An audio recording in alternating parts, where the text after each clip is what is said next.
Search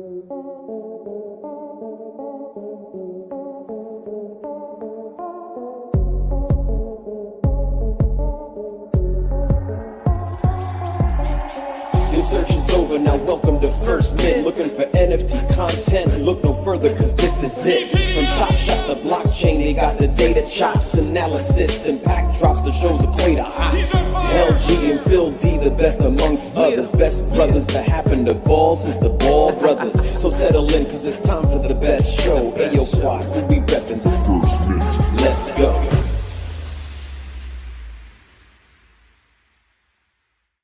Whoa!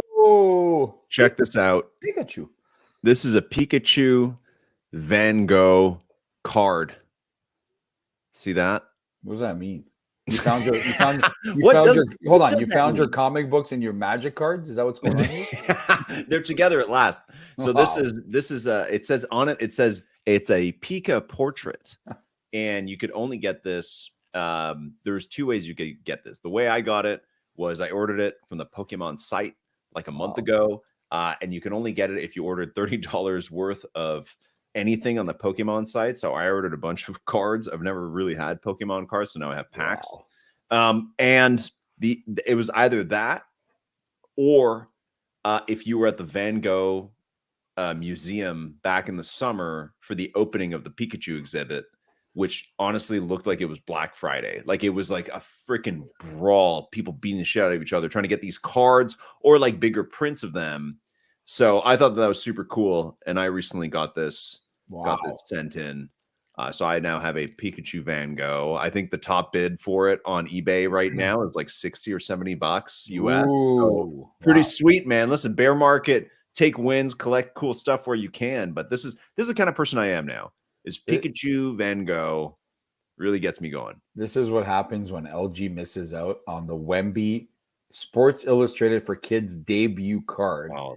He settles for a Van Gogh Pikachu. That's the next best thing. Wow. Okay. Those are. Yeah. Well, wait, hold on. Your reaction to what I just said leads me to believe that is that thing mooning or what? Are people going nuts with those? Mooning, okay. But there's actually something you can order. It's funny you brought that up because you can actually order the first Slam cover with Wemby. It's not his first cover, but it's the Spurs one. And you can order, I think it's like $9 US. So American, and to ship it to Canada would probably be a pain. So maybe get it shipped somewhere in the US. But yeah, it's his first Spurs Slam cover. He was on the cover last year of Slam in his Metro 92 outfit as like, he's the next one. Kind of like the famous LeBron, I think, Slam or Sports Illustrated. I don't know, whatever the one. You know which one I'm talking about. Yes. I think it was Slam. That one. Yeah. Yes. So anyways, I kind of like that kind of stuff. I don't know. I mean, it's very different than Pikachu Van Gogh. But the Wemby like magazine cover, also, are magazines even going to exist in 20 years? Probably not. Yeah. So I love the idea of like having that. So even if you missed out on the Sports Illustrated Wemby card, you can totally get the Slam Wemby cover, I think, for another like week or two. Speaking of magazines, kids these days will never know kind of like what we used to go through with magazines. Like you'd go to the corner store, whether it's your 7-Eleven or your Becker's here in Canada, or the store we used to go to, like Toronto Star. Mm-hmm. And if you were underage, as in under the age of 18 or 19, you always had those adult magazines on the top shelf. And it was always like you'd pretend to be looking at the sports ones, and then all of a sudden you'd look at the ones at the top. And the clerk would always be like, he could have like 10 people in line, and he'd be staring right at you or your group in case you touch that first page and you even dare open that magazine. You're getting thrown out of there. And I remember it was wild, man. Like you had to distract the guy to even take a peek at those things. And it was hilarious. Like you had all the kids magazines on the bottom and all the other stuff magazine on the bottom. And the top shelf was reserved for that only. I don't know if it's still like that. Do those magazines even still exist? Probably not. Like, okay, Playboy probably, because Playboy, the brand, is about way more than just, adult. Well, they tried to be about NFTs. They tried to make NFTs at one point. Right. But there used to be like a selection of like 30 different magazines like that. And I can bet you, I don't know. I haven't been in a convenience store of that kind. Why don't you tell us? In a very long time. I don't know. We need someone to go check it out. I'm going to check it out next time I'm pumping gas at 7-Eleven. I really don't think it exists anymore. I don't even think there are magazines in stores outside of like Indigo or Chapters or those big retailers. I don't know what it is in the US. Barnes and Noble. Barnes and Noble. Is that books? Yeah, that's books. Walgreens, CVS. Yeah. So yeah, interesting. Hold on. Speaking of stuff like that, I actually have to say something because I've been seeing a lot of this. But what's up with the thefts, man? Have you seen that? The ones where like people just randomly go into the stores and take whatever the hell they want and they get away with it. Did you see that? You've seen those, right? Like they go into retail stores. There's like 20 people with masks on. Or it's like a raid, and they just take everything they want, and nobody can do anything about it. Like it's like a pair of employees who get involved and try and stop them apparently get fired and charged for trying to stop. Wow. So for me as an employee, I don't know if I could ever just sit there. I know it's not my business. Like if I worked at Walmart and I saw these people coming in and just taking everything and running out with it, I'd be tripping every single one of them, or at least I'd be doing something. I can't help myself. You know what I mean? Like I think. Yeah, I don't know. I feel like that's just something that young people do, and that maybe like they do because they see it on the internet. Sure. Here you go. But it's here in Canada now more so than ever. Here you go. Yeah, it's just a bunch of kids stealing. I think they're just robbing. But they come back in. They come back. They don't care. Like they go to the car. They throw all the stuff in there. They come back in. They grab what they missed. Still nothing happens. Employees are not allowed to touch them. But all of that LG changed about 2 weeks ago here in Toronto. When there had been a string of jewelry store robberies, broad daylight. Jewelry is very different than like 10 t-shirts. But at the malls here in Toronto, people are robbing jewelry stores. 3 or 4 guys go inside, they smash the glass, they take what they want, and nobody does anything about it. Okay, they get away free. They walk out. But these robbers picked the wrong place. They picked a strip mall in Scarborough, okay, like a small mall called Majestic Mall. Oh yeah. And all the Sri Lankan, they call them uncles in the comments, okay, took matters into their own hands, okay? These 2 robbers tried to make an escape with a gazillion loads of jewelry. They got jumped by like 20 different guys. One guy had a metal pole smashing the guy's legs. They're going to wish they had never, ever touched that mall. And I'm like, you know what, though? I kind of get it. Because a lot of cultures, and I was talking to one of my friends who's from India. You know what he told me? He goes, in India, at the market, you take as much as an apple. You better see what kind of mob is coming after you. Oh, yeah. It's not like, hey, hold on. Let me call the cops. Let's call the cops. No. All the elders, anyone they can find, they're going to follow you and get you. And it's not going to end well for you. Oh, yeah. It's a self-regulation society, self-regulating society, that's right. Self-regulating culture. So these guys messed with the wrong mall. The old uncles came out with like bats and sticks. And ironically enough, every single one of them got arrested for assault, for holding these guys down and pinning them, right? You can't do that. You can't do that. Yeah. But they will probably get off in the sense that they were protecting property. And, I'm sure in cases like that, a judge would be like, all right, I get it. You know what I mean? Like you guys were doing what the cops should be doing. But anyway, did I ever tell you, do you remember when I worked at the candy store when I was like 15? Yes, I do remember, on Yonge Street. Do you remember how I stopped a robbery there? Do you remember this? I remember that. I'll tell you the story for the listeners. This is my first job, and it was right by Mom's office, and it was at a store called Sugar Mountain. Okay, and there was like 5 locations in Toronto. Sugar Mountain. And this is like when you're like a teenager, that's the best job you could ever have, is working at a candy store, where it's your job to like take the candy bins to the back. Like it's like a bulk candy store. It's like an incredible candy store. And my job is take the bins to the back and refill them. So I just eat half of it on the way. It was incredible. But once, and actually my manager knew that like other kids, teenagers were coming in there and like robbing the place sometimes. Like that they just come in and like sneak a couple chocolate bars in their pockets and like leave. So he developed a code for me that when he thought that maybe some people were thieves, he would ask me how my grandmother is. And once we're at the back of the store and there's these 3 like 14-year-old kids and they have all their golfing equipment with them. And he's like, Luke, how's your grandma? Oh, wow. I just like kind of froze. I'm like, yes. Like I didn't even answer properly. Great. And then I just kind of watched the kids and they left. They weren't the thieves. Maybe they were, and they noticed that I was kind of looking at them. Anyways, a week or 2 later, another group of kids comes in, and I can tell immediately that they're shady. Like you could just tell. I could just tell the way they were kind of like, they had their hands in their pockets and they're kind of like looking around. Like it's like really obvious that they're like super nervous that they're about to steal something. Like you could just sense it. And they're a little younger, maybe like 12. maybe 13. So I kind of walk by them and I'm like, hello, guys. And they're like, hi. And they're standing at one of the fridges. And we had all these cool drinks from like England and Europe and all this places. And I walk by them, I'm like, what's up, guys? They're like, hey. And then I keep walking. But then as I'm walking, I turn back. You know, I do the look back, which they think I'm looking the other way. And I literally see one of them like take a can and like put it in his jacket pocket. And he's wearing like a tight jacket too. So it's like really obvious that he has this like can. and my heart just starts beating like crazy. I'm like, holy shit, I just saw a guy. He's just stole it. Here we go. And the thing is that you didn't steal it until you leave the store. You know what I mean? Like you could go to a store, that's right, put 1,000 things in your pockets, and so long as you're in the store, you can walk around for an hour if you want. That's a good point, actually. Yeah, that's a good point. You're right. You're right. Putting something in your pocket is not a crime. Like they get it, like, and if they nabbed you for that, be like, I was going to pay for that. You know, that's the next thing we're going to see is groups of people going into stores, grabbing a bunch of shit, running full speed through the whole store, and actually not taking anything. That's your kind of prank. Yeah. Okay. And what would you do to these kids? You give them a beat down or what? So only one kid. So they're heading for the exit. And at this point, I'm so nervous and I'm like, I'm going to bust this guy, but I don't even know what I'm going to do or what I'm going to say. And I forget about the part where he has to leave the store. So he's like opening the door to go out. And I tap him on the shoulder and I'm like, hey man, what's in your pocket? And he's just like looks down and there's a huge shape of like a can. It was like a tall boy of like some kind of fruity soda. And he's like, a tube. Like he just doesn't know what to say. And I'm like, let me see it. And he like he turns his jacket pocket and opens it like that. And I look in and I'm like, that's a can from the store and you're stealing it. And he's like, okay. And I was like, okay, come with me. And we walk around the counter and his friends like shit their pants and run away. Of course.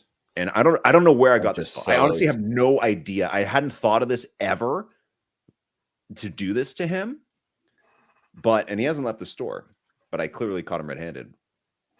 We walk around the side of the counter. I grab the phone because back then every store has a phone. And I give him the phone. I'm like, you call your parents and you tell them what you did. Wow. And obediently, like he's a good kid. You know what I mean? Like he's a good kid. So he like picks up the phone and dials his parents. And he tells them, he's like, hey, you know, and then he's like, okay, they're gonna come get me. They live pretty far. And I'm like, okay.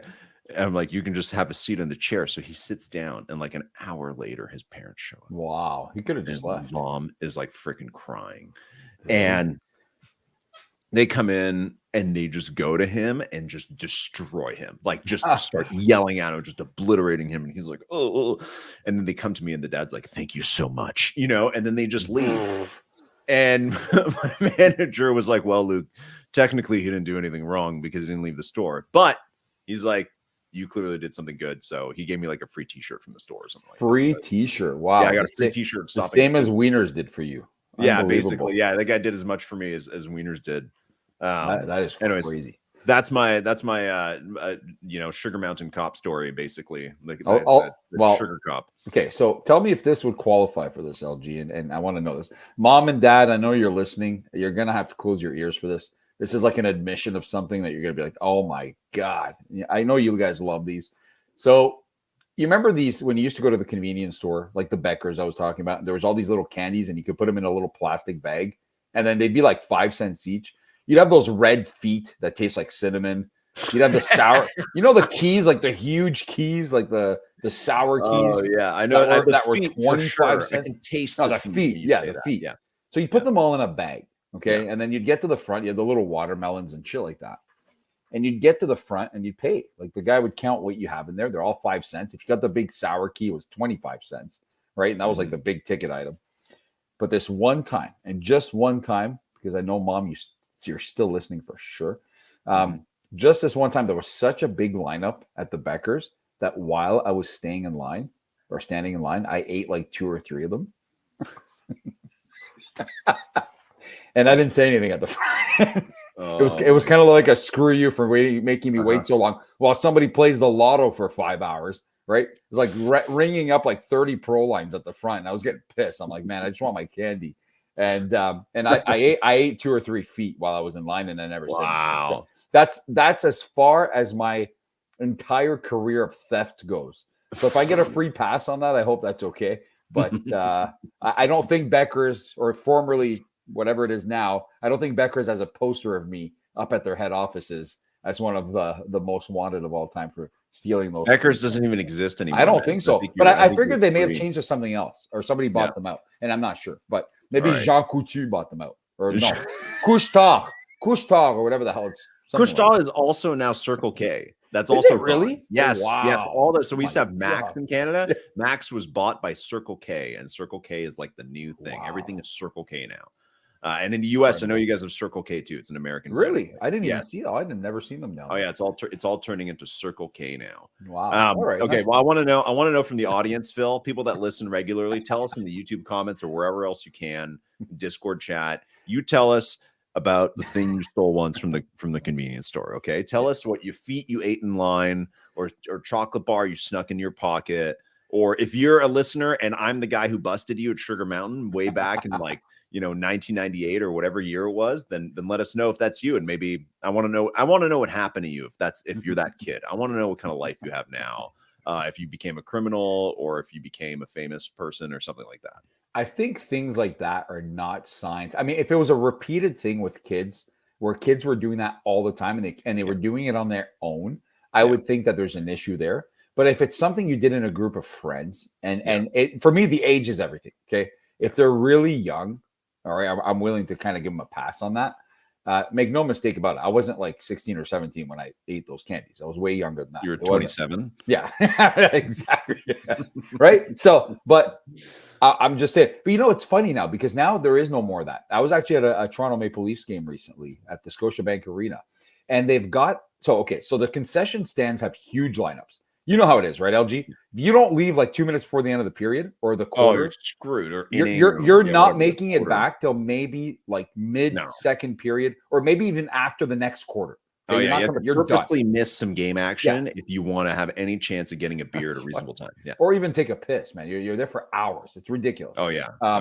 So unless you're at the Taylor Swift concert, in which case there's nobody. Yeah, nobody that's right. You're the only guy. Happen. Actually, speaking of that, one of our good friends in a first mid day one, Chester Hester, he's a big Oregon Ducks fan, or Oregon State Beavers fan.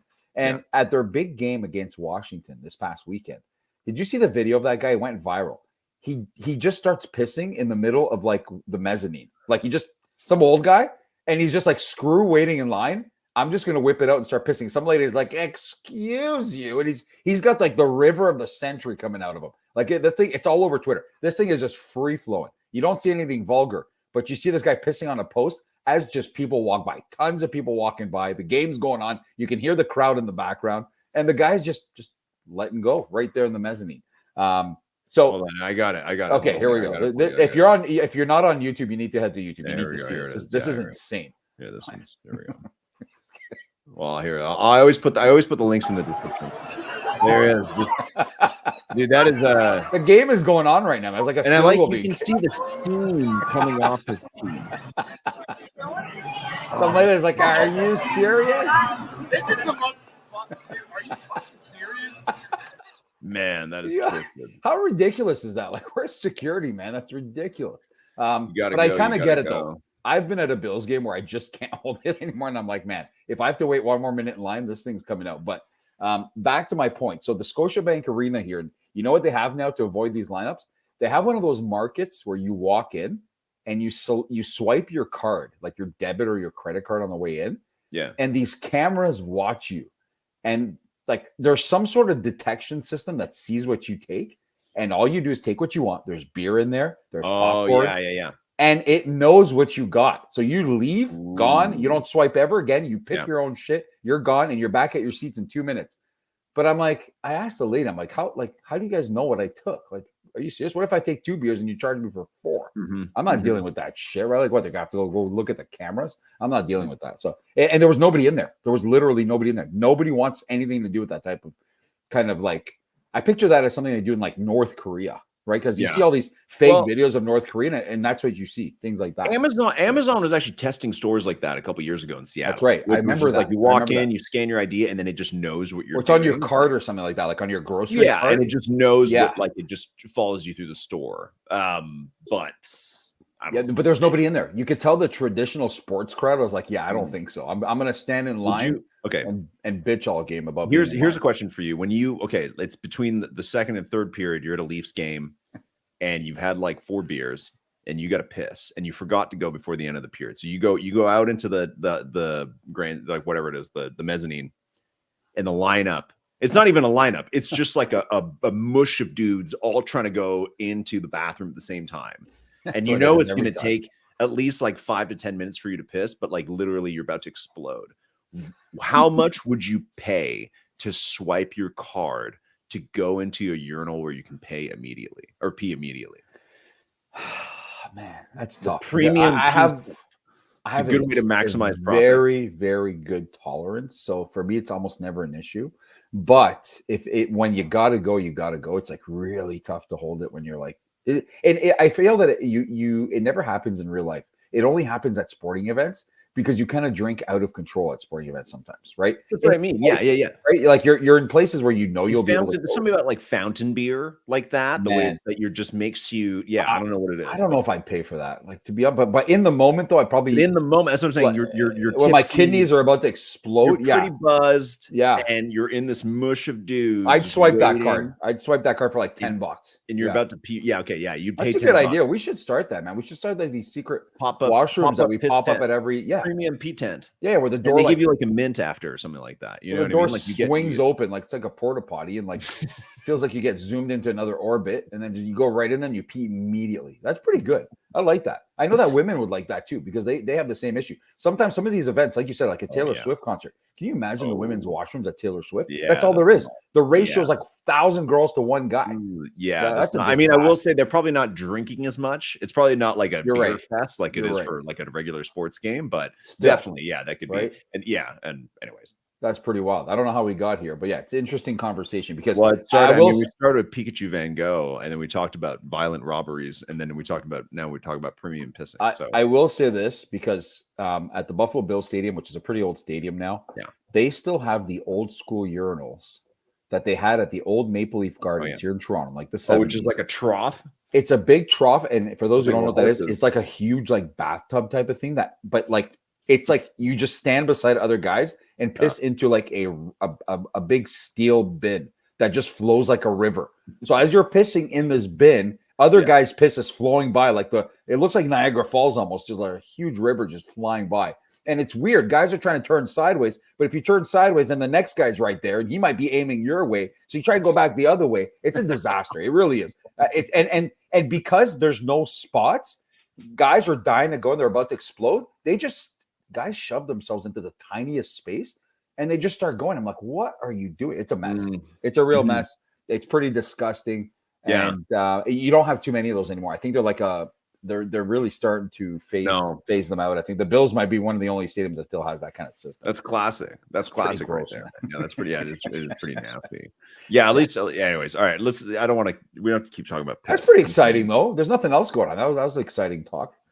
I'm sure people. That can was an relate. exciting talk. There's nothing else going on. No, but you know what is sad? I'll tell you something. Oh, we transition, we are down to the very final weekend of college football this weekend. Oh, Isn't that crazy? I Damn. swear we were just talking about this. We were just talking about Hard Knocks. what happened to Coach August. Prime? Did they do well this year? So Coach Prime, complete disaster. Okay. Oh, yeah. They lost every game since like September. They No. lost every game by like 40. Some players are trashing him and the team on social media, like players that play for him. You had one guy go off because apparently there's a selfish trio of him, his sons, and Travis Hunter is like they just play for themselves and they do whatever they Yeah. want. Well, that's All these recruits for next year have all decommitted. wow. And the word is that his son won't be playing there next year, and that maybe he won't even be there next year. So it's kind of a mess. He said he's never experienced anything like this in his life, this type of kind of hardship, and he's never gone through this kind of stretch where his team is complete garbage at both ends of the field. But you know what? I think there's a lot of people out there saying "I told you so," And once they started playing real teams in the second half of the year, then that's when it kind of went south for them. But they did have a good chance recently against, I think it was like last weekend against Washington State, who had not been very good the last month. And they were down by 30 or 40 in the first half. So they're not even competitive right now. And now we kind of see why that whole Coach Prime documentary came out like right away at the beginning of the year, because whoever was in charge, I think it was Prime actually that filmed it.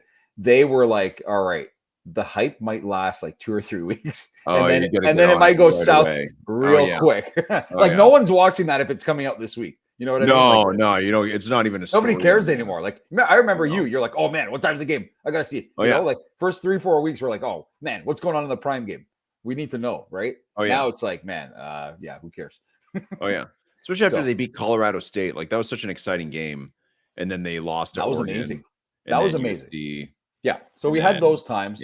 But again, it takes, no matter who you are, it just goes to show it takes years and years and years and years to properly recruit, to properly build a culture at a school, especially a school that has a history. Like Shedeur Sanders, his son, is now the greatest quarterback of Colorado history. Like what? Just like that in one season and in a terrible season. That shows you the caliber of players that have gone there before is very, very low.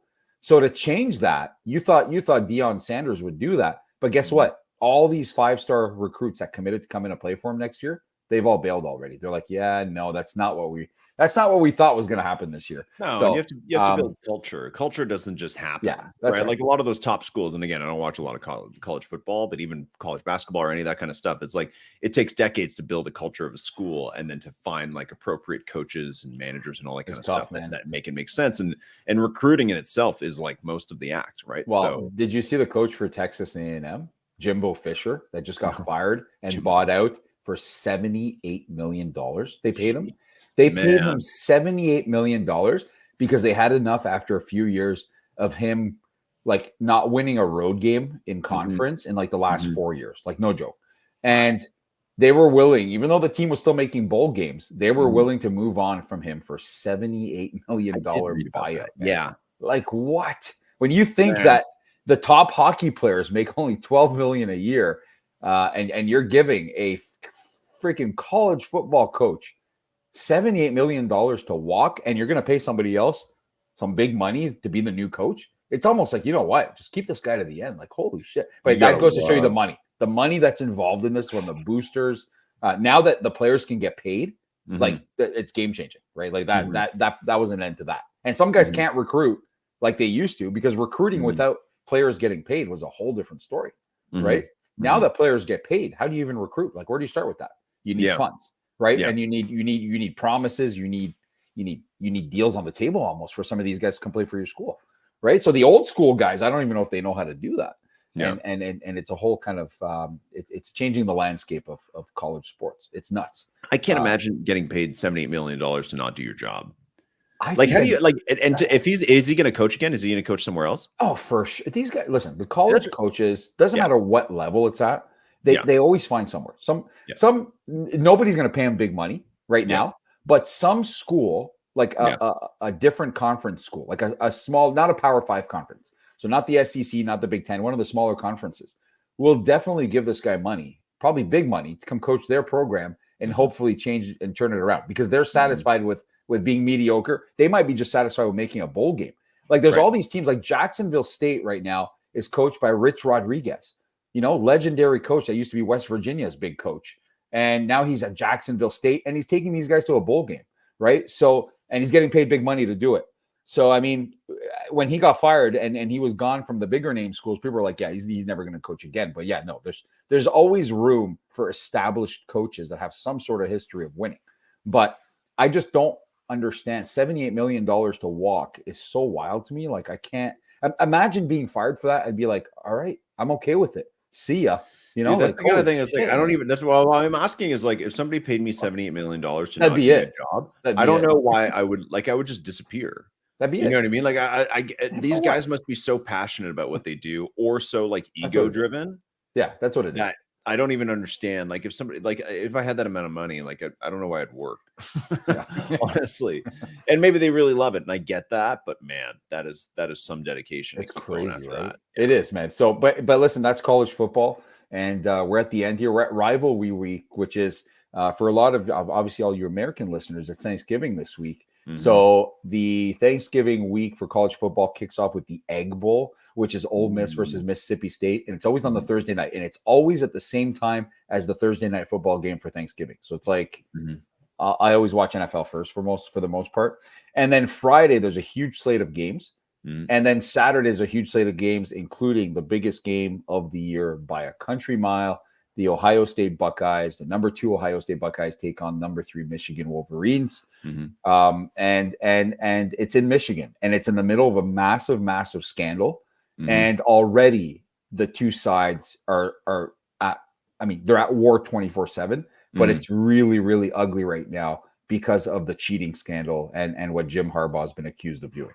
Right. So that thing's a mess, but that's going to be a great game, LG. That's at 12 p.m. on Saturday on Fox. And I'm stoked, man. It's in Ann Arbor, and both teams have a perfect record. The loser's gone.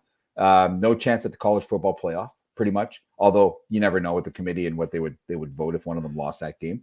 And the winner goes to the Big Ten championship the following weekend against Iowa, who are sitting there. So what sucks every year between those two is they're always the two best teams in the Big Ten. But because they're in the same division, they always knock each other out of the Big Ten conference game and of the playoffs before they even get there. The other side sucks. The other side, like Iowa, Wisconsin, and all those teams are terrible, right?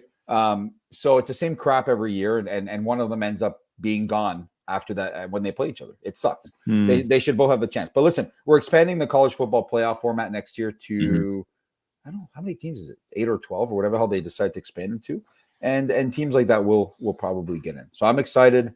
A lot on the line with all the Michigan fans. I can't stop talking. Now Ohio State has no excuse. They've lost to them twice in a row. Now their coach is going to miss the game for cheating and stealing signs, and there should be no reason that Ohio State can't beat them this time around if they're not cheating and stealing signs. So we'll see what happens. But Michigan's favored, so it'll be tough. It'll be cold environment, as good as it gets when it comes to football. Almost as good as it gets, Phil. Because there's something this past weekend that was even better, and it's where a lot of these players are going to end up, or at least some of them are going to end up. There's not a lot of opportunities to play. Please, there's not a lot. Listen, if you finish college, there's not a lot of opportunities to play any kind of professional football unless you play in the XFL or you try and make the NFL. But there's the good old Canadian Football League, the old CFL. And I hadn't watched the game in years, but I just decided this year I was going to watch the Grey Cup, the final of the Canadian Football League, where they decide who out of the 8 or 9 teams in the CFL is the best one. And you have a pretty good chance of making it, honestly. The winners, the Montreal Alouettes, hadn't won in like 13 years, which is a long time considering that there's not that many teams. And they had to beat the best team in the league, which I think was Toronto, and Hamilton as well, who's going to be the host. I think they finished like they finished third in their division out of 4 or out of 5. Yeah, no, the Toronto Argonauts had their best regular season in forever, I think. And they were one game away from the Grey Cup. Yeah. The Alouettes finished ahead of the Tiger Cats. Sorry. Yeah.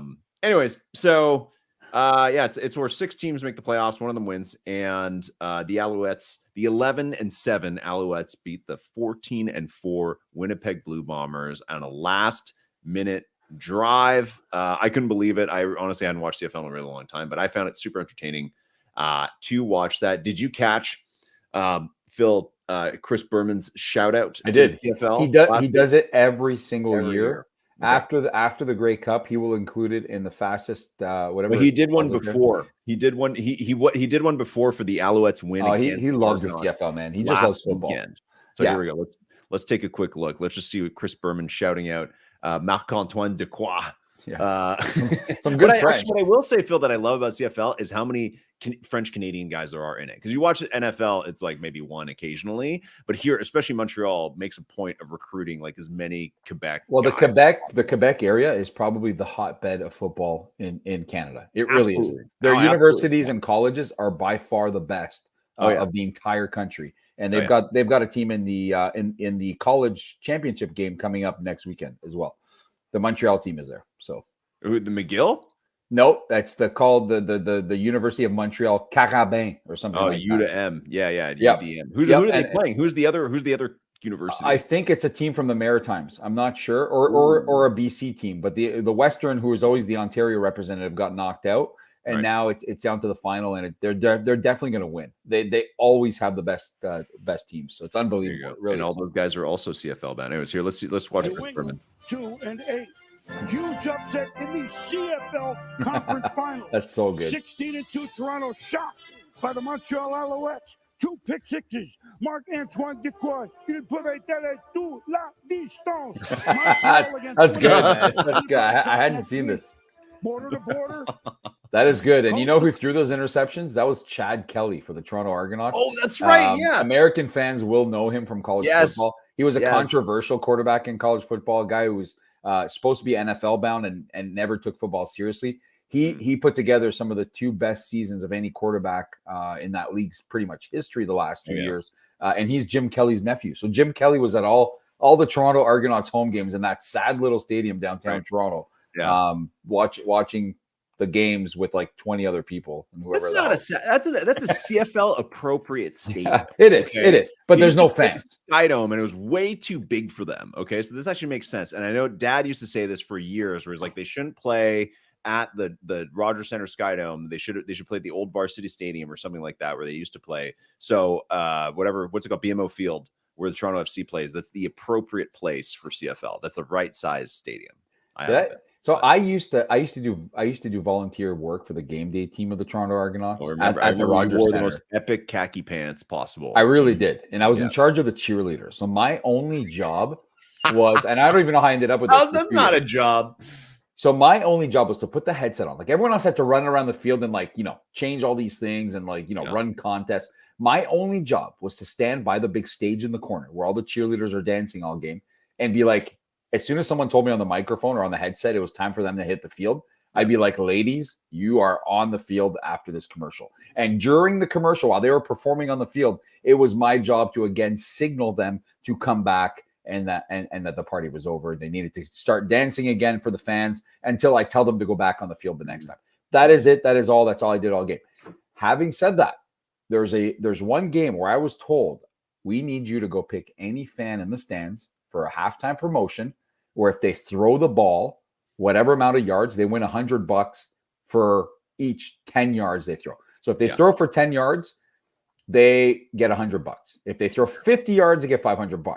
Yeah, whatever. So I said, okay, so I'm not going to pick a little kid for this, right?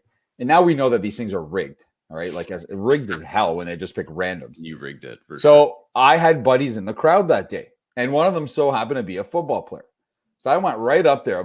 I'm looking around. I know they're sitting right there. And I'm looking around. I'm like, would anyone here like to be in a contest? And I had texted them. I'm like, I'm coming to get you to play this thing. All right. You're going to win some big money. And I said, you're the one. Okay. Took him down to the field. And at halftime, and I knew how he could throw. Does he not uncork a 50+ toss with a CFL ball? A CFL ball is bigger than an NFL ball. It's huge. Go try and grip a CFL ball. It's really, really hard. It's gigantic. Okay. And he uncorks like a 55-yard bomb. The fans go insane. Mm-hmm. And then everyone's like, man, you picked the right person. I'm like, yes, I did. Right. I sure did. And that was it. That was my only experience with that ever. But it reminded me of that because at the time, LG, when like Doug Flutie was the quarterback of the Toronto Argonauts, the Rogers Center was a great place for those games because they used to almost sell it out. Like the place was full. Yeah. We're talking 30,000 every game, which made it really, really worth it in there. And a good atmosphere. But listen, at the end of the day, the CFL is way behind for me in my enjoyment books. It's way behind the NFL and college football. Wow. I am not a huge fan of the 3 downs. I'm not a huge fan. I completely forgot that there were 3 downs. It's like it's done. You run the ball once, incomplete pass, and it's like, see ya. The entire third quarter, they kept punting. I was like, what is happening? And the other thing is not only have to punt all the time, the punters suck. Like one of the punters kicked it 20 yards out of bounds. That's why they're in the CFL, though, terrible right? Kick. But what gets me is that, okay, the game could be like tied at the end. It's the last play of the game. You can roll out your punter from the 50-yard line, and as long as he launches it through the end zone, you get a single point and you win. It's like, okay, let's just get to midfield and have this guy send an absolute moonshot into the stands, and it's over. Like, you'll get the 1 point, and it's like, I don't even understand right? like how the punters can't do that. Like, but there's no way you can win the game on that. I've never actually asked that rule.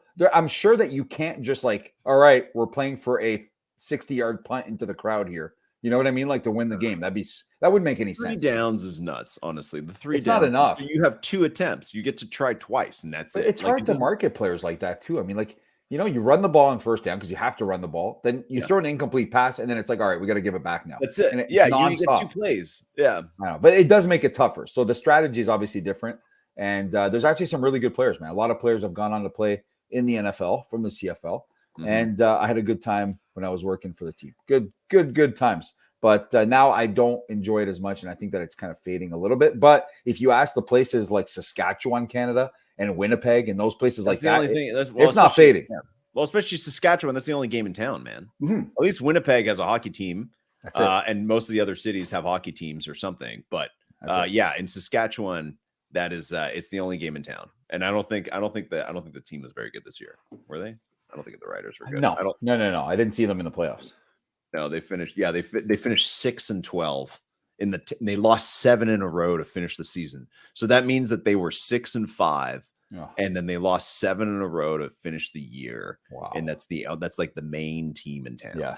So that's pretty. Especially Saskatchewan doesn't even have Connor Bedard anymore, right? At least they had the Regina Pats. Yeah. Oh, yeah, that's right. I forgot he was at the Regina Pats. I always associate those teams being in Alberta, like from the WHL or BC. No, he played. I forgot that there's teams in Pats. I forgot there was teams in Saskatchewan. Yeah, that was the biggest thing in Saskatchewan for a long time. Yeah, so he played for Regina until now. And speaking of that guy, he's on record pace right now to be like one of the highest scoring 18-year-olds of all time. Oh, yeah. I remember after like 6 games, people were like, "Oh my god, this guy's not living up to the hype." I'm like, "What are you talking about?" He struggled a little bit up game, man. But he put together like a couple points there. He put out like 6 points in 2 games or something recently. Yeah, so and highlight reel goals that you won't see all year, right? Well, things like that. Yeah, so. He is going to be phenomenal for sure, especially once he fully adapts. Do you want to talk NHL breakaway? Because his first, it's not a moment, it's a highlight. His first highlight is coming out next week. I think the drop it's a Cyber Monday drop. On November 27th. You remember Cyber Monday? Those guys are hilarious, man. Like, to be honest with you, what's hilarious, LG, is that here in Canada, we don't even celebrate the American Thanksgiving. But like the signs have been everywhere now for 3 weeks about Black Friday here. I'm like, this is hilarious. Like, they are desperate to keep people here for Black Friday instead of going south and shopping and stuff. But they don't even need to do that. There's no longer an advantage to going shopping in the US if you're a Canadian. The exchange is so bad that you just even driving to the US and wasting gas and then having to pay nearly the same prices is completely out the window. The exchange is awful. Terrible right now. Really bad. Canadian dollar is really, really If I was an American, I'd be spending my entire time in like the big cities in Canada or anywhere in Canada because of what you get in return. Oh yeah, right? come here to get your teeth done or something like that. Like, a deodorant stick at Walmart here is like $5.99. Okay, I go to Target in the US, it's $6.99. I'm like, hold on a second here. I thought we were supposed to have things cheaper when we go to the US. So I'm paying $5.99, but now my $6.99 at Target is really $10. Oh yeah, I'm like, this is crazy. Like, no, So I don't want to hear about this whole thing. But anyways, so they're promoting Black Friday huge here, and they are also promoting Cyber. Well, hold on. You know what's crazy? Black Friday is now like several weeks long. Like, it doesn't even. But that's what I mean. Yeah. Like, why even call it Black Friday? Black Friday used to be like you go line up at freaking Best Buy or there's Future no more Shop or whatever at like 2 a.m. And this is not even here. Here we had Boxing Day, which is the day after Christmas. So it's like the only thing, of course, the thing you want to do after a whole day of celebrating with your family is wake up at 2 a.m. to go line up at freaking Best Buy. But it's what they did in the US so they could beat each other up for DVD players. But now we adopted like Black Friday a couple years ago, but now there's sales for Black Friday that start a week before. Yeah, so they're like, it starts now, like 3 weeks ago. Like, okay. Yeah, you guys are ruining this whole thing. But Cyber Monday is a thing, and I've never ever found. Well, it was because it was specifically internet sales like 20 years ago. But now all the Black Friday sales, that's a Cyber Monday anyways. Like, I bought stuff online this week. That's Cyber Monday. There's no difference. Yeah, exactly. So, so interesting choice by NHL Breakaway to use that name. I mean, it hit the spot. I mean, look, you brought it up. I saw it in the email. I thought it was funny. It actually is on Cyber Monday anyways. But what's in these packs? I'm starting to feel a little bit like with NHL Breakaway, we're getting a little bit too much here. Oh, I know people. No, but listen, it's. I like the idea of the free packs that they gave out the other day. There, that link, about that, yeah. For you to send to all your friends. I like that they were organized in the sense that you couldn't claim more than one. Okay, I do like that because Top Shot would have missed that. Top Shot would have sent you 10 links to send to people, and the same person could claim all 10, or the same person could claim 10 from 10 different people. They blocked that. If you claimed one in general from anyone, including yourself, you were not able to claim another free pack. I like that. That's smart. Yeah. Just hold on. Wait, just to clarify that for people listening who don't know. So yeah, so Breakaway rolled out this. So Breakaway went public last week. Okay. So even though we've been collecting it or whatever for months, last week was like I think it was out of beta, but that's when they put out a huge press release. They put it in the Hockey News, which is a publication that I didn't know still existed, but it's still like the Bible of hockey, apparently. And that was the first time in a long time, Phil, that I had certain people text me about NFTs. Like people that were into Top Shot 2021 got burned. But that texted me being like, wow, did you see NHL Breakaway? And I had to tell them, I was like, listen, this has actually been out for a while, but cool that it's on your radar. And they have this promotion where basically they give you, if you're already a collector, they give you 11 packs for free, but you can keep and claim one, but then you can send that link to other people and they can open a pack for free. And it's from like a team pack. So it's basically every team, or you're going to get one of 30 players. And it's nothing special in there. Nothing special. No, but that's how they chose to mint their cards. Right. That's the part I think that's the part that people like, or that we like, is that instead of making us open commons minted to 10,000 in packs, which is freaking ridiculous, which is exactly what happens if you buy a Top Shot right now, which is, again, that's always going to be too much for NFTs. I don't think it'll ever not be too much. Because it's a worthless. It's too much. It's way too worthless. That drives me nuts. For NHL, to get people started, I think it makes sense. You know what I mean? It's like, no, this is, you're just opening it for fun. It's free, and then maybe and then you get in the system, and maybe you'll get an email, and maybe you'll show up next week for this pack, and you'll be like, you know what, Connor Bedard, his first like digital card, if you want to call it that, maybe it might be worth something. So it's a good try. It's funny because with physicals back in the day, there was always a number on the back of the card. And it was never like the minted number. It was always like this number in the set. Remember that? So it'd be like, if you got a Bobby Orr card and it was number like 1 in the set, that was really cool. You had the number 1 card in the set. I remember that. That had value. I remember that. Do you remember that? Yeah. If you got the number 1 card in the set, whoever it was always a good player. They would always do that. It was like, oh shit, I got the number 1. It's funny how that's evolved, right? That's actually a really good point. It's something we haven't seen at all in NFTs. That's also, I always talk about the binder collection, right? How you have all your binders, and and you have the cards you're missing, but they were in order. That's a really good point. Oh, you had to put them in order so that you would cards where you're missing one. You're like, shit, I need 97. I need 97, right? Yeah, that's actually a good point. I think that was always a big thing in collecting, is that you put them in the order that they go in, and each spreadsheet had like 9 slots, right? Yeah. And you'd put them all in there, and you were able to look in that booklet and see, hey, fuck, I'm missing, I'm missing the top 10. And they always had good players at the front. They always did that, right? That was it. But obviously with the blockchain, you need to tell people how many are minted. Like you said, I don't like 10,000. I think they should have gone lower. But they kind of took the blueprint for what is being done with common cards, unfortunately, right? Yeah, I wish they hadn't, but it is. We mentioned it. You can only beat a dead horse so many times, and we went over this many times. We've said it on so many shows, but at the same time, I think a lot of financial implications with that are involved, where I think they have to mint a certain amount that will generate a certain amount of revenue. I don't know, man. But they're not making money from it. I know, not now. I think it's a good growth tactic. I do think that there's a world where commons minted to too many are like a layer that doesn't matter, right? You know what I mean? And that's like that in the card world too. Like you just have a common of whatever, that card doesn't matter at all. But what you're looking for in the card world are the holograms, the autographs, the unique one of one or editions or whatever. So, or the Charizard or whatever it is. So I think in this case they're starting it from a standpoint that it's like, hey, there's going to be a common like over minted thing that it's like, these aren't going to be worth anything, but that naturally will prop up the other ones because they're going to be minted to less. Right. But that's true.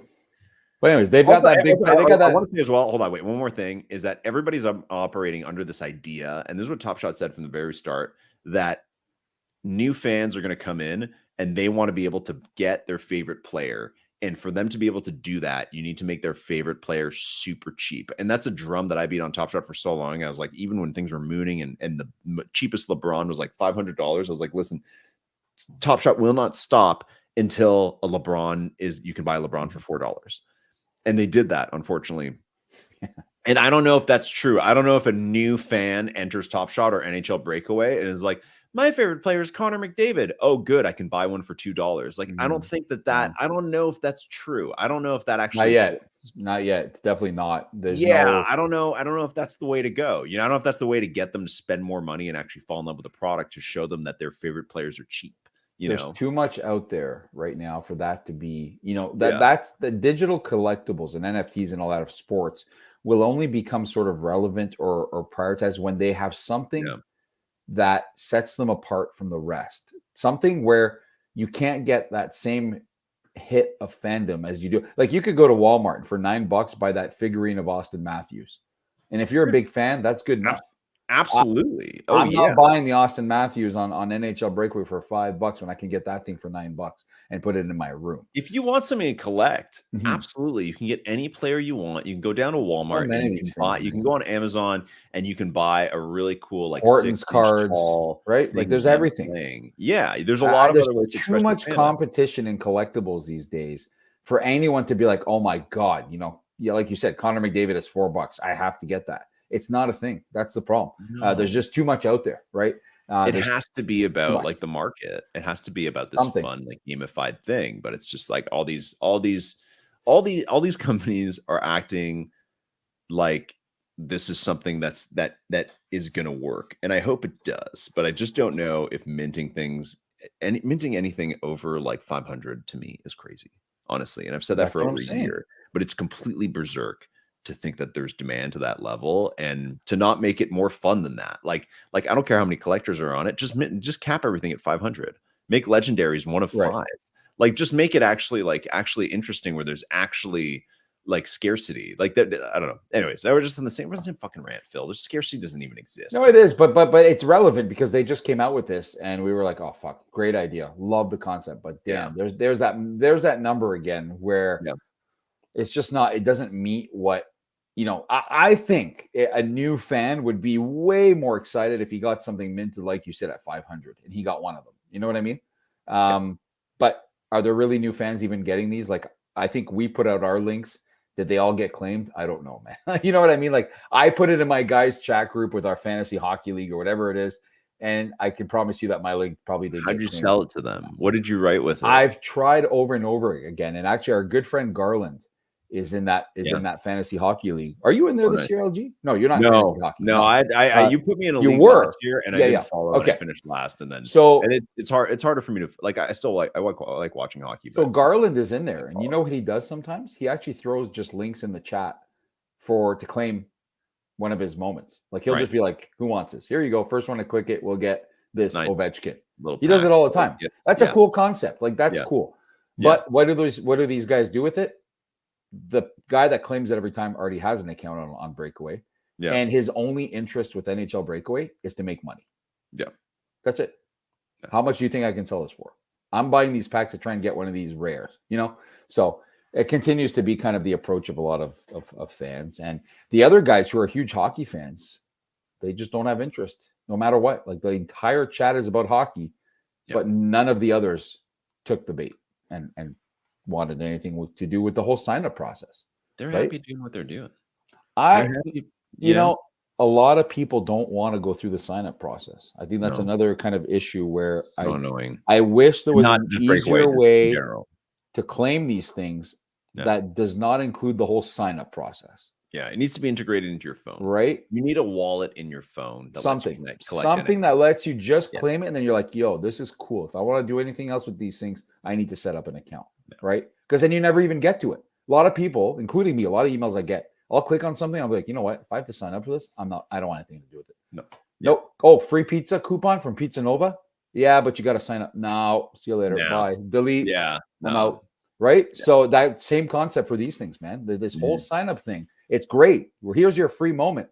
But the minute they click and they see that whole sheet of needing to put your address and your phone number and this and no, it's game over. I'd be closing the email. Why do you need my phone number? You know what I mean? Like, it's so annoying. Yeah. Well, the other thing too, I think eventually what people want to do, and I think maybe Flo's tried to do this, like with Flow Reference Wallet or whatever that thing was. But I think the ideal that these companies need is that you have one wallet where you verified your identity, right? And all of these things, like sometimes you go to these sites and it's like sign up with Google, right? And you can just click through Google, but then Google isn't a crypto wallet, right? So these are all custodial platforms where it's like, are these really NFTs? You don't know. And I think that's like the inevitable future is like your iPhone or whatever you have needs to have some kind of crypto wallet that's verified to your identity. And then you can just use that to sign into things and sign up for literally any of these products so that, like you're saying, claiming your free NFT is a 2-click process, right? Yeah. Like that's where it needs to go. It's a must. Simplify things. New users want simplicity where it's just like, bang, that's it. So end of that story is the packs drop Monday, 3,500 packs available for $65 each, including a guaranteed rare that's minted to 1 of 250. And then base packs, $12 each, 5,000 packs, just three of them in there. And there is going to be a Connor Bedard. The Connor Bedard is going to be in there. Okay. So I don't know what set he's in. I'm assuming his is a rare. I don't know. Yeah, no, it has to be. Yeah.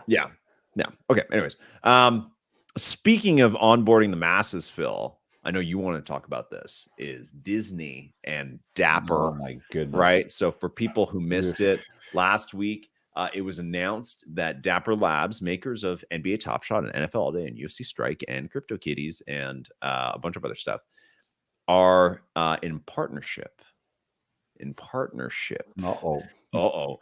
With Disney to launch basically an NFT app where you're going to be able to collect pins. And for anybody who doesn't know, I think for a long time, and I'm not too familiar with this, Phil, maybe you are, but when you'd go to Disney parks in the past, you could collect pins from the parks. And the pins, at one point or another in time, were like a heavily traded collectible because they were pins of the park, pins of, the princess or whatever it is, pins of Mickey. So they're taking this concept, turning into NFTs, which makes sense. That's a concept that makes tons of sense in terms of like what NFTs can be. Maybe eventually, I have no idea. I don't really have any other details about the app. Very, very little is known. It's called Disney Pinnacle. There's a wait list for it. And I could see that turning into lots of other cool stuff. That's like, okay, when you go to the Disney parks, you collect a pin in there. When you watch a new Disney premiere on Disney Plus, you get a pin. I don't know if they'll do that. I don't know if it'll be that kind of integration.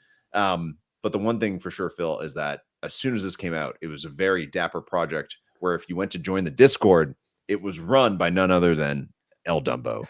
And he warned you before the Discord even opened. Yeah. He's like, now's when you want to pull out that meme there of the Spider-Mans all pulling at each other, or the one where what was it? The unveiling of the face where it's the same guy over and over. Yes, yeah, that's it.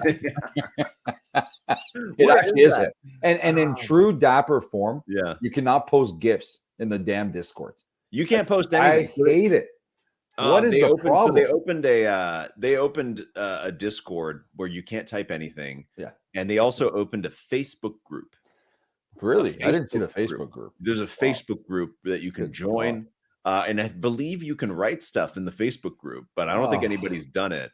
I'm assuming that that's to try and appeal to like the mainstream crowd because they think that that's where boomers are at.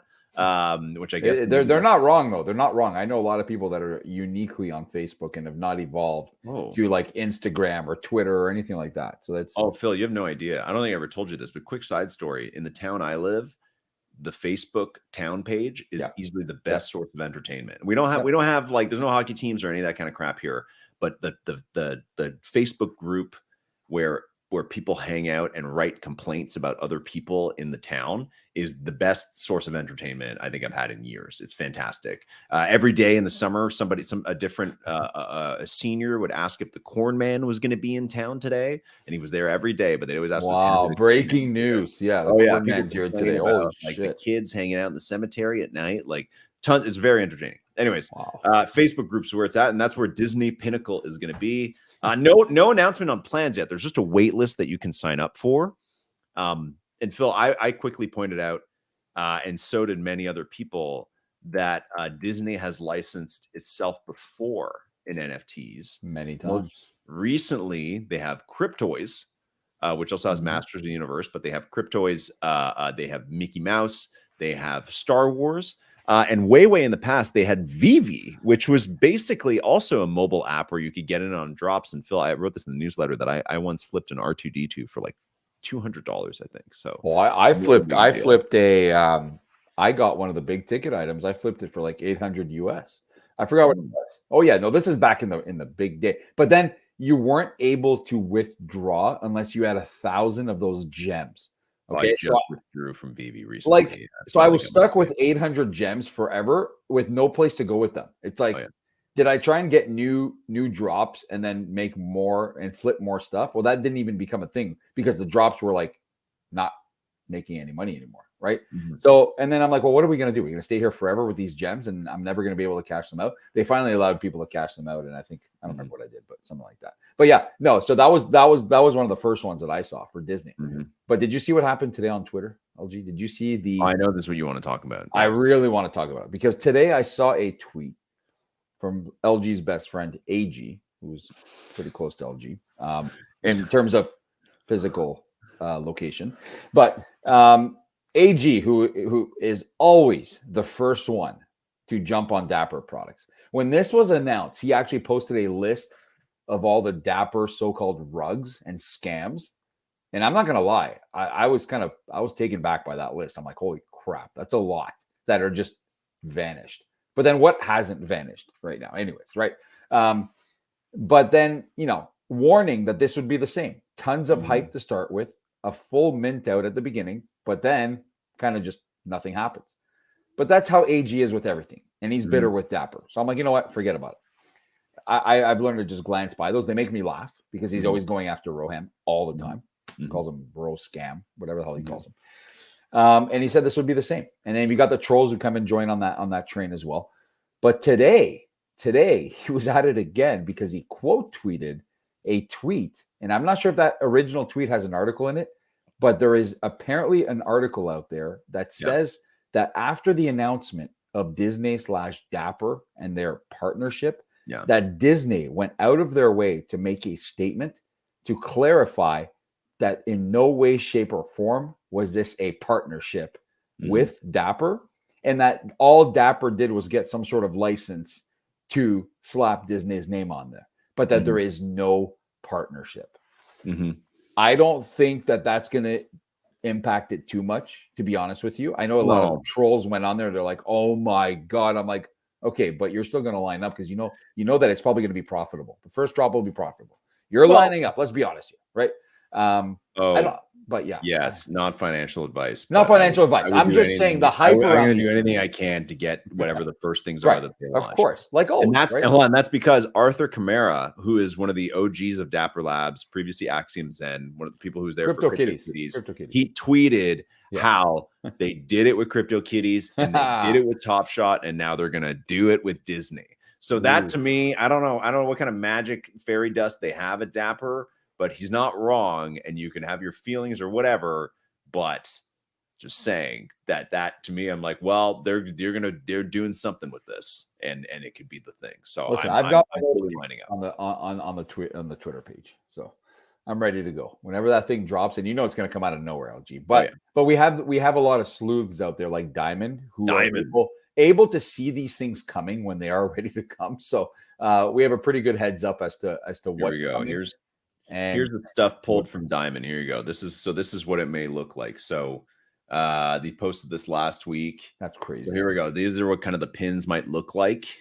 I'm assuming, actually, I don't know. Release video sneak peek. I don't know. I'm assuming he pulled this from the site.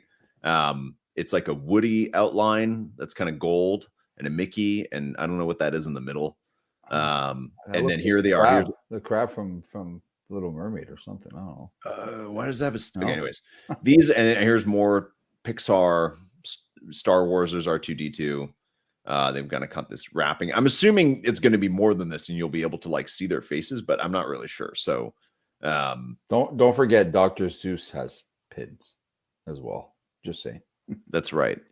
So That's true. I don't know. And Phil, I found the article. Here's the tweet. Look at this. That said, that quotes this article from CoinDesk that says Disney does not partner with crypto companies. And basically, we're the guy who wrote one of the articles coming out about this, that somebody from Dapper reached out to him and said, Disney didn't launch the Disney Pinnacle platform. Dapper Labs did in collaboration with Disney. Can you update? Disney does not use the word partner, only collaborates with or teams up. So it's not necessarily that it's not a partnership in terms of like the true legal definition of a partnership. It's that Disney's PR does not use the word partner. And I even wonder like on the NBA side or some of these other like leagues that Dapper or whoever works with, anything else that's licensed to NFTs, to NFT companies, like Candy, whatever, if the term partner is there or not. Either way, it is a partnership. Disney is going to make money from this. Dapper gets to use their IP and keep some of the profits. Or you call it a million different things. I don't think that's that big of a deal. We'll see, but we'll be there for the first drop. That's for sure. Whenever it happens, I know I'll be there. Whoa! Sure. Are you sure it's going to be available in Canada? What if it's not available? Yeah, we'll see about that. It'll be a war. Is it Dapper Labs in Canada? Yeah, I don't know, man. Who knows? Yeah, I don't know. You never know. You never know some of these things. I was excited for Starbucks launch, but then it wasn't available in Canada. So who knows where that's going. Okay, so we talked Breakaway, we talked Disney Pinnacle. Phil, there's also, speaking of Dapper, Top Shot, off to a hot start, I guess, to start the season. I do want to talk about our Wembanyama price predictions from 2 weeks ago, where I said he'd be going for $500. No. He's going for $275 right now. A bunch more moments just came out this week. There's 3 straight weeks of rookie drops on Top Shot. Phil, have you participated at all in the rookie drops? I did. I bought some packs. I did. The quick rips or whatever they were called, but that's it. I didn't go crazy. And no, I don't like the idea of splitting them up the way they did. I just don't like. And the fact that the way they're being sold on the marketplace is like there's 500 versions of this rookie pack. There's like the web app drop 1, web app drop 2.0, web app drop 3. App drop 1, app drop 2. It's crazy, man. It's too much. It's too much, and we're on overkill here for me, anyways. With the rookies, we just are. I love the rookies concept, and I love your collecting kind of approach to Top Shot, but it's too much. It's just too much. We're on a month of this whole rookies thing right now, and I get it. You want to milk the Wemby as long as you can, but absolutely. It's already starting to fade a little bit. People don't have to watch his games anymore. Do you know what I mean? No. We're kind of past that now. Those guys are now, 2-month veterans of the, or sorry, it's only been a month, but they're now 1-month veterans of the NBA. We're well on our way into the season, and I don't know. I don't want them to move on to other stuff because I also don't want there to be, 5 million moments of all the other stuff. But they said that a game. They've already dropped some of the new stuff, right? They said that some kind of game's coming. Right. Okay, that's great. That'll get excited. We don't know what that is. It's not a hard court mobile game kind of thing, but it's some kind of thing you can play your moments with. They promised something like that. Who knows if it's going to come, but they'd written that in a blog at the start of the season. And I really like what Captain Plantain wrote in the First Mint Discord, where he said that he thinks that they need to have moments out of every player in the league. And the only ones that they don't have are these rookies.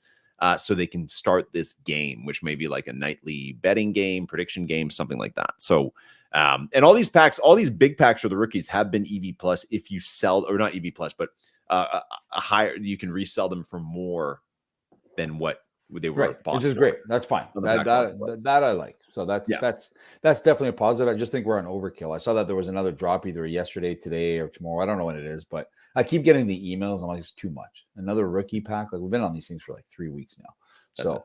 I'm kind of over it. But yeah, this game's exciting. Now, speaking of games that have to do with moments, did you see the announcement today by AI Sports on their Twitter page? No. Did you see that? Do you know what AI Sports are? You know that game that it's kind of like a DFS game that you can play if you have a Dapper account. Right. And they've had issues with like licensing this year, so they haven't been able to do any contests for Dapper credits yet.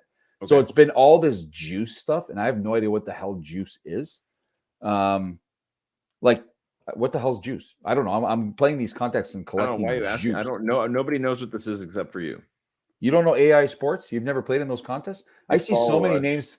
I see so many names from the First Mint. You're in first place in this thing. No, so I enter the contest last year every day. I won like 30 or 40 bucks in Dapper because you can win $1. Ooh. So today they followed me. I'm like, why'd they follow me? And then they posted this. I had not even checked how I did last night. I had no clue until they posted that. Wow. That I finished in first. Because it's not money prizes, it's juice prizes. And I don't even know what you do with this juice. So I don't even know what my lineup was. So this is a fantasy contest? What is this? Yeah, you pick one player from each position, five positions. I won like 40 or 50 bucks Dapper last year because they had a 50-50 contest where every night you put a lineup in and the top 150 out of 300 got a Dapper dollar. And then you would just accumulate all of them and then you could use them for whatever you want. It's pretty cool. I did win a big one where I won like 20 bucks Dapper, but it's free. Right, so here we go. Gift time. The gift. Oh, wait. Yeah. Where's the real Phil D gift? There we go. Whoa. Yeah, wow. They're going to love that.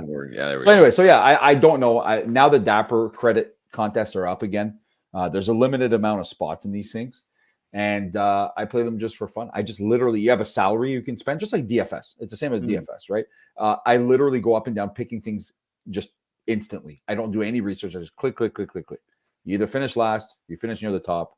Yesterday I won, believe it or not. And I don't even know what I won. I won like juice. I don't know what juice is. So it said sign in with Dapper Wallet, and then it still asked me for my username and email. What kind of BS is this, man? What a one-click sign up. Jeez. Do this. I mean, it was fun. Maybe Top Shot's just going to buy this company and integrate it. It was really fun last year. I mean, to play for Dapper credit was really cool, right? And they capped each contest to like 200 people. So you weren't able, and the best one was the 50-50 one. So 200 people, if you finish in the top 100, you get a Dapper dollar. If you do that all year, think about it. There's a lot of NBA days. That's like 100 or 150 bucks if you can do that every day. The games start very, very shortly here. So what can I do? Tournament. You can enter. Prize $65 Dapper. There you go. Credit. That's the big one. That's the Dapper one. Everyone likes to play this one because everybody wants to. There's only 285 people playing. So what do I get to do? I think they cap it at 300. So you're close. Do I have a budget? Is there a budget? 1,000. Yeah, there's a budget. The budget says on the right hand side there. Oh, the prize is $65. Okay, so my budget is $50,000, and I have to pick 5 players. Got it. Yes. Okay. You better do it quick. Okay. We're gonna go with Maxi. Let's go. Who else? You got to pick one that's like in the middle, like one low salary guy. Like you should never go below 7,000 unless if you have a hot tip of a guy starting tonight, like those randoms that always just start out of nowhere. That's where you can really make a living in this thing is by knowing those guys. But other than that, I stick to the 7,000 range. I take one or two 7,000 guys, and then take the big ticket guys. That's you got to kind of you win it on the 7,000 range guys, for sure. You think Gary Trent's gonna have a game against Orlando tonight? I was thinking that, but he's just back right from injury, so yeah, he can have 0 games, man. He's had too many of those this year. Yeah, I like some of the random guys on Phoenix, like Eric Gordon and Grayson Allen and stuff like that, because they'll get a lot of especially if they're crushing Portland tonight, they'll get a lot of playing time, I guess, or a little bit more ball. I don't know. Kind of hard to say. I'll go with my boy Benedict Mathurin. Yes. I actually picked. I picked Halliburton because Atlanta defensively is complete garbage. And their games are like usually in the 140, 150 so I got range. 2 guards. Now we need forwards. I know you're going to take Scotty Barnes. I took Scotty. Yeah, Barnes. he had the worst game of his career in Orlando last time. And I don't think that's going to happen again. He's going to rebound from that. Yeah. And then who else we got? I'm not going to take 2 Raptors. It's a bad idea. Hard to take Markkanen against the Lakers. Banchero, it's always whenever somebody's playing Toronto, they always have an amazing game. So I could see Banchero going off against Toronto. Karis LeVert's been playing okay. Maybe John Collins. I don't know who else. Who's another forward I should take? I really don't want to take another Raptor. I don't double up on players. Cheapy with Eric Gordon, and then I'll splurge. Yeah, because Beal is out for 2 or 3 weeks. Yeah, I'll splurge on my center. How much money do I have left? I ended up taking Grayson Allen for some of my lineups. Because, I was thinking Grayson Allen. He has big games or shit games, and he plays 30 minutes sometimes, so he's cheap. Okay. Well, now what's your cap now? What are you at? What's your max? I'm gonna go with Markkanen. I'm just gonna go with Markkanen. So I pretty much filled up the budget. Right to 0. Yeah. Wow. Okay, so finalize roster. There we go. There you go. Yeah. Now this is the only contest for Dapper. Wow, that we should charge them like $4,000 for that. You all right there. Not use this, like there's no button to use the same lineup for all the contests, which annoys the hell out of me because then I got to go back and see who I picked, and I'm like, I don't want to do that. So Phil is winning the week. He is. Oh, is there an overall leaderboard? Oh, yeah, overall leaderboard for this week. Last week, Phil is nowhere on the leaderboard, and I didn't see last week. Phil is second place behind Poker Pro Eric. Oh my god! Wow, Poker Pro Eric, that guy is everywhere. Wow. Okay. Amazing. Any other names on there? No. No, don't know anybody else. That's right. No, a single other person on there. Bang away.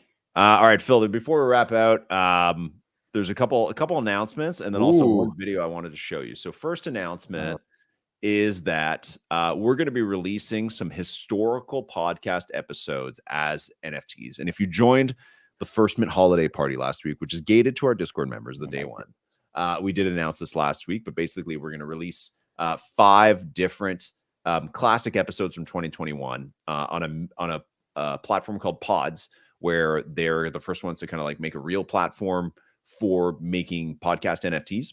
So we got five classic episodes of one of the most classic Top Shot ones. Phil, you're in 2 of those episodes. Yes. One of them is a live show. I don't know. We're going to sell them for a couple bucks each. Both as like a support thing. And we're also going to launch a bunch of like contests and rewards for people who do collect them. So stay tuned. I think we're going to try and do that next week to start up. But it's run by Lucas Campbell. And I think we're going to get him on, the guy who started Pods. We're going to get him on the show as well, Phil. To chat us through it and just have a good time with us. He recently joined the Discord where Stone Cold appropriately stunnered him immediately. I didn't see that. I totally missed that. Yeah, I haven't seen one of those in a long time.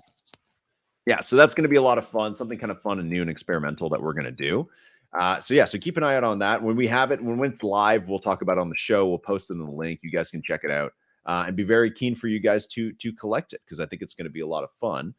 Phil, the other thing, this is on Instagram. This is a highlight. This is a low light. And I don't know if you saw this, but it was dubbed as worst Christmas tree in Ontario. Yes. Oh my God. Thank you for bringing this up. We should have talked about this first tonight. You have to see this. Hold on. If you're listening on Spotify right now, hit pause. Head on over to YouTube. I don't know what the time mark is going to be on this, but I'm going to put the link. I'm going to put the link. So I'll put it as the first. You have to see this. Yeah. All right. This is from Aurelia, Ontario. I'm very familiar with this. It went viral. Okay. It is a huge Christmas tree lighting ceremony, like the ones you see on TV, like the ones you see in New York, in Rockefeller Center and all that stuff. Okay. In Aurelia, Ontario, the entire community has gathered to see the tree lighting. Okay. Now head on over to YouTube and you got to check this out. LG. Let's see this. This is amazing. I'm going to post. It's an Instagram link. So I'm going to post it. Are you guys ready? Okay, You've never seen anything like it.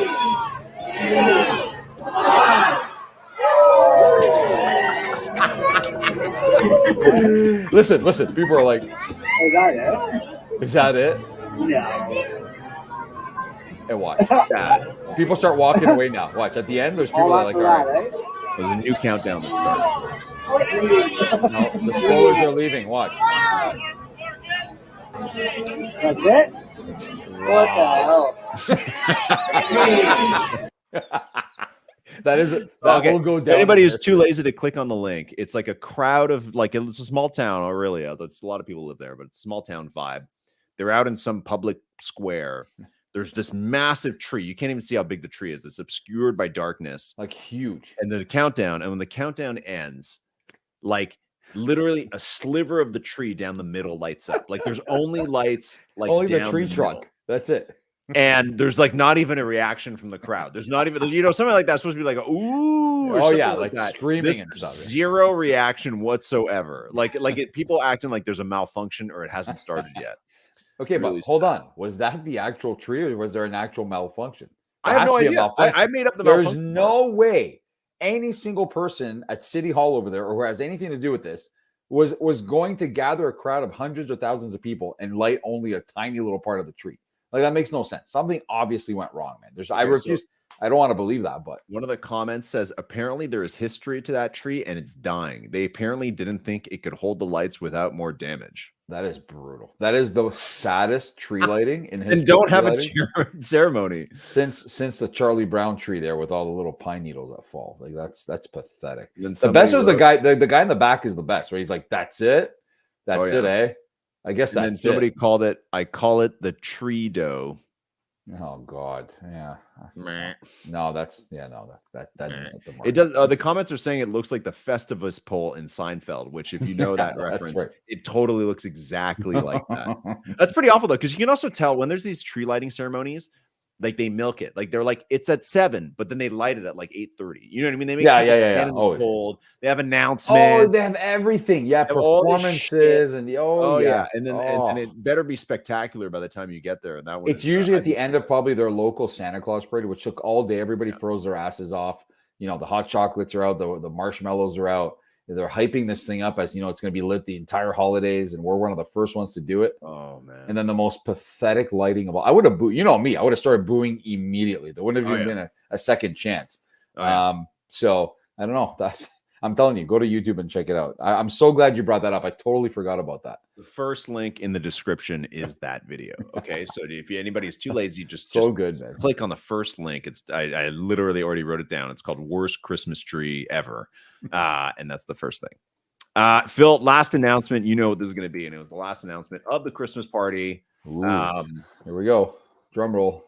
And don't take this the wrong way, everybody, but I don't know how many more podcasts we're going to do this year. Oh, and it's because imminently I'm going to have a baby. Whoa! Now, when I announced it last week, I just said I'm having a baby. and then because everyone in the Christmas party was like muted, it was like there was no reaction, pure silence, and then they took forever to unmute their mics. Like the chat went nuts though. The chat was very excited. Chat went nuts. It's like that at work meetings too, LG. It's always like some people unmute themselves to clap, and I find it weird. like it's like you don't say a word the whole time, then all of a sudden unmute. It's like, oh, yeah, wow, so big news. Uncle Phil in the house, baby. Uncle Phil, yeah, I know. Wow. Uncle Phil, you're Uncle Phil on the other side, but this is now you're going to be Uncle This is Phil. my first. You're going to be Uncle Phil to a Doucette. That's right. You're Uncle duties, Phil to baby. many non-Doucettes, but this will be your first true blood niece. Wow. Wow. Gender reveal too. Wow. Gender reveal. Oh, Yeah. Wow. And we're having a girl. That is incredible. We're very close. We're at the very end game of pregnancy. So we're very, very close to the end. I've kept it very private until now, because we're actually quite private with that stuff, if you can believe that, listening to me talk on a podcast. Anyway, so I don't know. It's kind of day by day right now. I'll be taking some time off when we do have the baby, so I don't think the podcast is going to keep running. Phil has been on the fence about running some kind of chaotic Twitter spaces every week, so I don't know. I'm not going to hold him to it. Has to happen through the holiday season. But either way, I think we'll be back on the air in the new year. Maybe not to start the year, but I'm going to kind of take it day by day. It's our first kid, so yeah. Hopefully, I hopefully we're back. We have another episode or two, because we're not quite there yet. But never know. You never know. Yeah, these things can happen very suddenly or can take their time as well. So either way, make some kind of note at some point when that does happen, just so you guys know. And thanks in advance to everybody who's already sent some warm wishes and very excited. We're very excited. And yeah, so we're going to do a little first mint pause while I take care of my firstborn child. Wow. Good luck, Big Daddy.